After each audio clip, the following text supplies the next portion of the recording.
வணக்கம் நண்பர்களே, இது ஒரு மருத்துவ விழிப்புணர்வு பதிவு. எப்போதும் போல் மருத்துவ விழிப்புணர்வு பதிவு நிறைய போட்டிருக்கோம். பதிவுக்குள்ளே போகிறதுக்கு முன்னாடி சேனல் சப்ஸ்கிரைப் பண்ணாதவங்க சப்ஸ்கிரைப் பண்ணிக்கோங்க. நோட்டிஃபிகேஷன் பெல் பதிவு பண்ணுங்கள். அப்போ தான் என்னோடய பதிவுகள் உங்களுக்கு வந்து சேரும். பொதுவாக தாம்பத்தியம் முடிந்த பிறகு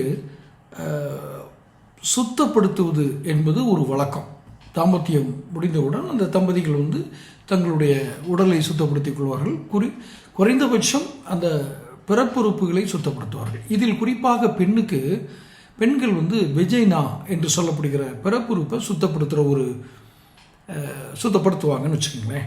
இதை குறித்து டாக்டர்கள்ட்ட கேட்குறோம், அப்படி சுத்தப்படுத்தணுமா அப்படின்னு. இது ஏன் கேட்கணுன்ற இது வருதுன்னா, சிலருக்கு அப்படி தண்ணி ஊற்றி சுத்தப்படுத்தணும்னா கருவுறாமல் போகக்கூடிய வாய்ப்பு அதிகம் அப்படின்னு ஒரு சந்தேகம் சில பெண்களுக்கு.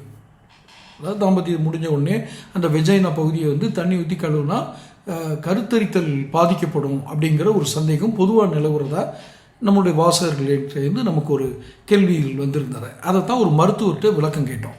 அவங்க கொடுத்த விளக்கம் என்ன அப்படின்னா, வெஜைனாவை சுத்தப்படுத்தணும் அப்படிங்கிறதுக்கு அவசியம் இல்லை. காரணம், வெஜைனாவில் இருக்கிற நல்ல பாக்டீரியாக்களே அந்த இடத்த சுத்தமாக தான் வச்சுருக்கோம். அந்த வெஜைனாவுக்கு வெளியில் இருக்கிற வால்வா அப்படிங்கிற ஒரு வல்வா, அதாவது VULVA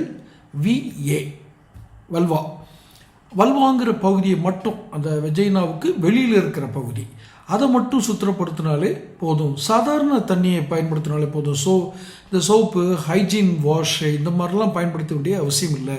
குறிப்பாக அந்த வாசனை சேர்த்த சோப்பு,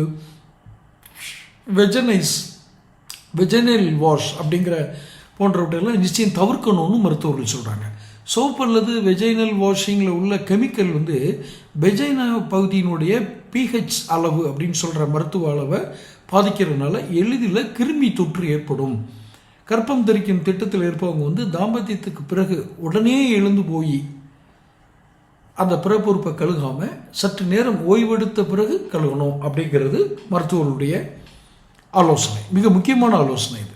நீங்கள் தாம்பத்தியம் முடிஞ்ச உடனே எந்திரிச்சு போய் கழுகிறாதீங்க. கொஞ்சம் நேரம் கழித்து போய் கழுகுனீங்கன்னா உங்களுக்கு அந்த தாம்பத்தியம் அந்த கருவுறதுக்கான வாய்ப்புகள் உண்டு. இல்லைன்னா அது பாதிக்கும் அப்படின்னு. சிலவங்க தாம்பத்தியத்துக்கு பிறகு பிறப்புறுப்பை வேகமாக கழுவுறதுனால கருத்தரிக்கும் வாய்ப்பு குறைவாக அப்படி இருக்கும் அப்படின்னு நினச்சிக்கிட்டு கூட அப்படி செய்கிறாங்க. இதுவும் தவறானது அப்படின்னு.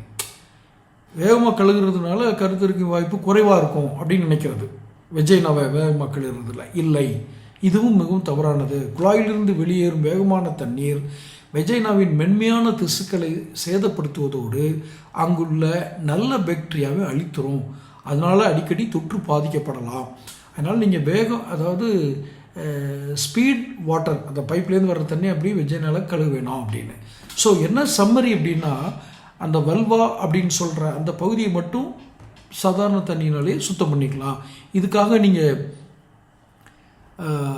வெஜைனல் வாஷு, வேறு ஏதாவது ஒரு சோப்பு, வாசனை சோப்புகள் இதெல்லாம் பயன்படுத்த வேணாங்கிறது இது ஒரு சின்ன ஒரு மருத்துவ குறிப்பு தான். ஆனாலும் இது ஒரு பெரிய வகையில் உபயோகமாக இருக்கும் வாசகர்களுக்கு.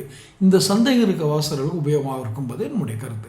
தொடர்ந்து நம்முடைய சேனல்களோட மற்ற பதிவுகள் இதெல்லாம் பார்க்குறதுக்கு சேனல் சப்ஸ்கிரைப் பண்ணுங்கள், நோட்டிஃபிகேஷன் பெல் பதிவு பண்ணுங்கள். அடுத்ததில் சந்திப்போம்.